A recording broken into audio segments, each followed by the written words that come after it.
Et si nos pensées avaient le pouvoir de façonner activement notre réalité? C'est l'idée centrale qui se trouve dans un e-book assez fascinant, une approche holistique de la loi de l'attraction. Alors, dans les prochaines minutes, on va décortiquer ensemble les concepts clés pour vraiment comprendre ce principe puissant. Cette citation, elle plante le décor à la perfection. L'idée fondamentale du livre est à la fois simple et incroyablement puissante. On fonctionnerait comme des aimants. Nos pensées, nos émotions, eh bien, elles ne sont pas juste là, dans le vide. Non, elles attirent activement des expériences qui leur correspondent dans notre vie. C'est vraiment le point de départ de tout ce qu'on va explorer. Bon, alors pour bien saisir cette idée, commençons par la base. C'est quoi exactement la loi de l'attraction, d'après les principes de ce livre? Le point crucial à comprendre ici, c'est que ce n'est pas un super pouvoir qu'on active quand on veut. Il faut plutôt voir ça comme la gravité. C'est une loi universelle qui fonctionne en permanence, qu'on y fasse attention ou non. L'enjeu, ce n'est donc pas de l'activer, mais de comprendre comment s'aligner consciemment avec elle.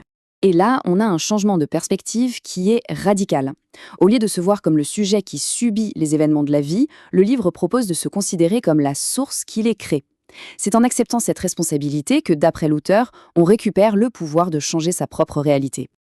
Ok, passons maintenant à l'étape suivante, et elle est absolument essentielle, le travail intérieur. C'est vraiment là que tout se joue. Il ne suffit pas de faire un vœu, il s'agit d'aligner tout son être, de la tête aux pieds, sur ses désirs.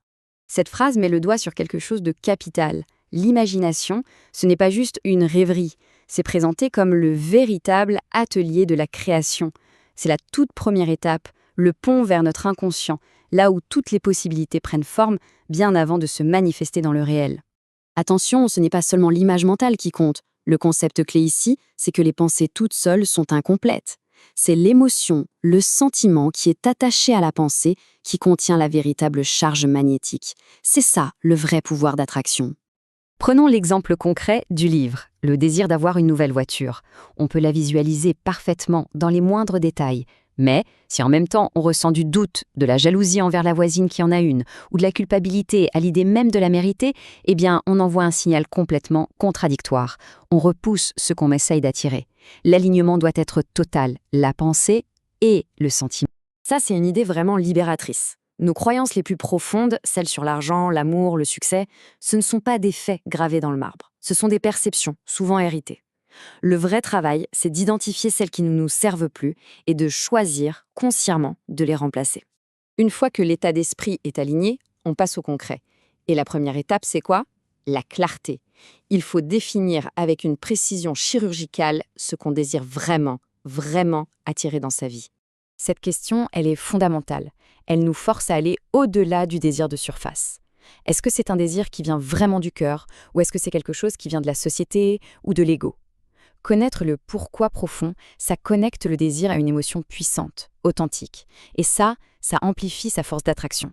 Alors là, on a un concept unique et très puissant, la cause future. Au lieu de construire son avenir à partir du présent, l'idée est de faire l'inverse. On se projette dans ce futur idéal, on ressent ce que cette version accomplie de soi ressentirait, et on laisse cette énergie guider nos actions et nos croyances aujourd'hui. C'est un peu comme si le futur façonnait notre présent. Pour accueillir du neuf, il faut faire de la place. C'est logique, non? L'approche ici est d'agir sur 3 niveaux. D'abord, physiquement, ranger son espace de vie. Ensuite, mentalement, clarifier ses idées, mettre de l'ordre dans ses pensées. Et enfin, émotionnellement, lâcher prise sur le passé. L'exemple donné est très parlant. Comment accueillir une nouvelle relation si on est encore accroché émotionnellement à un ex? On arrive maintenant à la phase finale du processus. Le travail intérieur est fait, la clarté est là. Mais comment est-ce que tout ça se connecte au monde extérieur? Eh bien, c'est une question d'action et surtout d'ouverture. Voilà une perspective très intéressante et nuancée.